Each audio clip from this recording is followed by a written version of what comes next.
仁爱乡中原部落有一位赛德克编辑的工艺家，一年以前，伫这个台大人类学博物馆看到真侪典藏的赛德克的传统服装，伊就用心研究，伊希望讲将这强要失传的功夫，会使甲延续落去。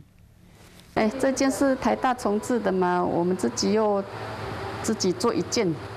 仁爱乡中原部落编辑工艺师4年前去台大人类学的博物馆，看到真侪收藏的赛德克的传统服装，发现讲这个服装的顶头所编的图，毋那手法真特殊，目前嘛已经失传。当时就将这个图甲记录落来，研究要安怎变真。有很多织纹，我们这边都没有，所以看了之后，我们想说把织纹带回家，而且它不是现代裁缝的那种。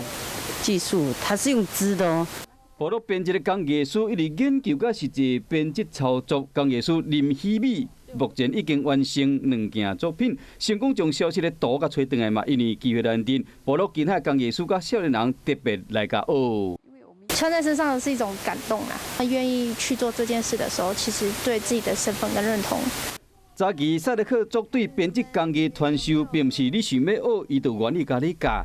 嘛，因为安尼，这个功夫煞慢慢咧失传，加上现代族人愿意做这道的是愈来愈少，传统工艺更加是面临消失的危机。有心恢复传统编织的工艺师，即马更加愿意传授有心想要学的少年人。伊嘛讲，祖先的传统智慧，后届唔通伫博物馆才看会到，会当永续发扬，传承予后代子孙。